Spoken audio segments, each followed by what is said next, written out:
where one cannot think of something, one cannot speak of it. So it's impossible to contemplate things for which we have no neurology.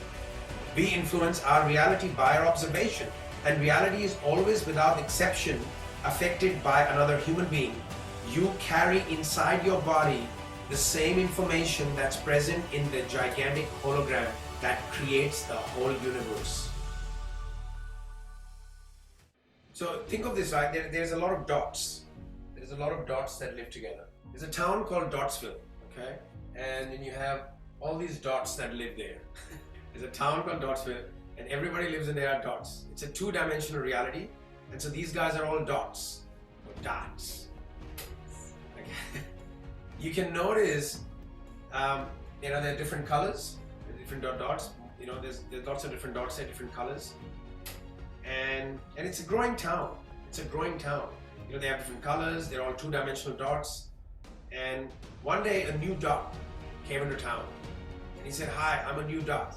And the mayor agreed with him because, dots are pretty few and far between. Dots are everywhere. But these dots in the town knew something very important because it's been scientifically demonstrated that there is only dots. Nothing else but dots.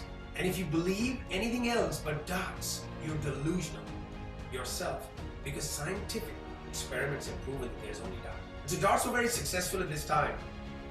They were at the peak of their power. They had internet, and we got internet. We're a powerful race, powerful species. So this new blue dot, you see this blue dot? He's coming to town, and he said he got to meet other dots, and he said, "You know what? I must tell you something because I'm an honest dot."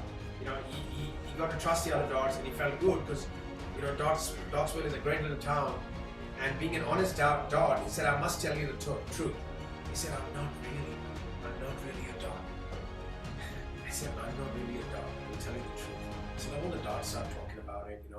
This whole rumor was spreading about this new dot not being a dot, and he said, "I'm not a dot, and I can prove it to you." And they looked at him, and he said, they said, "Okay, prove it to us."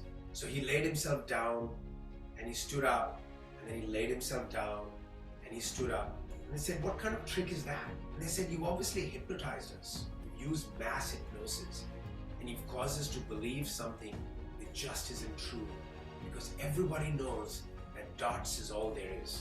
There's never been anything else but dots, and there never will be." And he said, "Well, I'm a line anyway, not a dot." And he left the town. He allowed himself to be seen by the dots, but he couldn't be seen. See, where one cannot think of something, then one cannot speak of it. Where one cannot think of something, one cannot speak of it. So it's impossible to contemplate things for which we have no neurology, right? Or no mechanics. But the truth is that the human nervous system is a quantum mechanical device, and it makes it even more difficult to try to contemplate something when we have the wrong beliefs in place that limit us.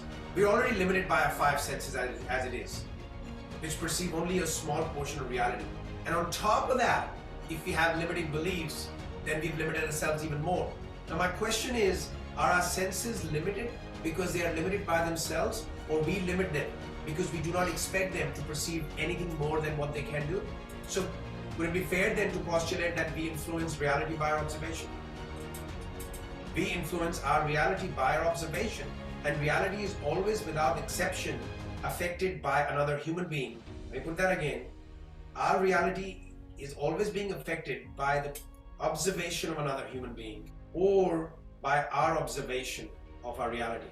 What is that to say? That is to say that everybody in your life, or everything, person, object, situation, or even an event, is just an interference pattern which has absolutely no meaning, no behavior, no personality, no nothing, until such time that you observe it.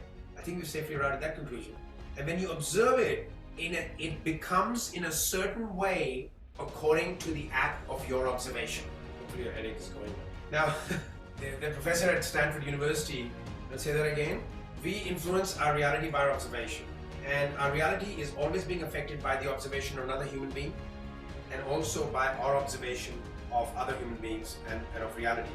So therefore, everyone in your life, everything, every person, every situation, every event is an interference pattern which has absolutely no meaning or behavior, no meaning, no personality, no nothing, until such time that you observe it. And when you observe it, it becomes in a certain way according to the act of your observation. So the guy from Stanford University who first proposed that the human nervous system, he's a professor there, was holographic. One of his students asked him, if the human nervous system is holographic, is a hologram, then what is it a hologram of? And he said, it is a hologram of the universe. Think about it. If you have 10 to the power 10 to the power 11 neurological connections, that is 10 with 10 numbers next to it 11 times. And if the whole universe is a hologram, and you as part of the universe, you are just a little portion, just like the holographic plate, right? You cut it up into pieces, you still get to see the apple. You are part of the universe, you are just a little portion of the universal hologram.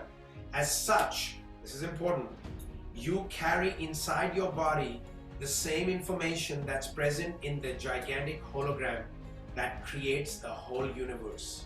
You would have to. Want me to repeat that?